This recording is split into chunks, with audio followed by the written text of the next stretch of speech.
Today I want to talk about counting calories and whether or not it's a good idea for you. If you enjoy counting calories, if you find it's helpful, by all means keep doing it. However, there are some issues with counting calories, which is why I prefer using portion control by using our hands. So some problems with counting calories. Number one, the calories listed on a label or in a nutrition guide are based on averages. I don't necessarily know off the top of my head what an average sized apple is or what an average sized serving of fruit or vegetables is. So you might have some errors there, some margin of error there. The other problem with counting calories is the FDA. The FDA allows food manufacturers several different ways of estimating food calories. And based on the methods they use, there can be up to a 20% difference in what the calories the food actually has versus what's on the label. So if the label says 200 calories, that may be as little as 160 calories. It could be as much as 240 calories. So that discrepancy right there leads to a lot of inaccuracies. The other problem with counting calories is you have to weigh and measure everything, which can be awfully tedious. Plus, many of us aren't quite realistic with our serving sizes, myself included.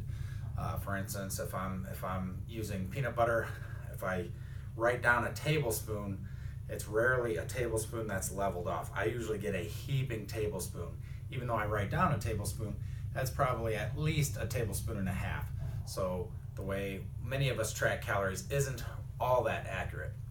So using your hand as a guide and tracking your portions instead of calories can be beneficial for you instead. So your palm, the thickness and size of your palm is one portion of protein.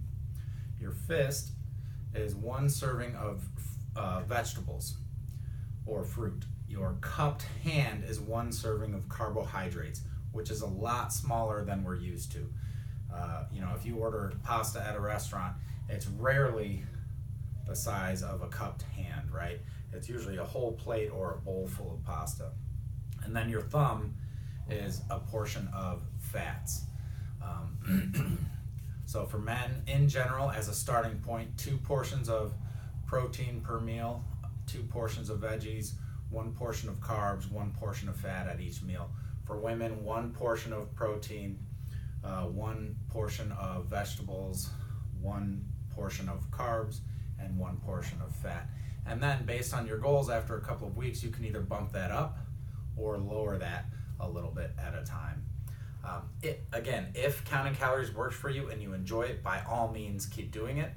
If you find it tedious or it hasn't been working for you, try tracking your portions using your hand as a guide and write it down in your food log as portions instead of trying to weigh and measure and count calories.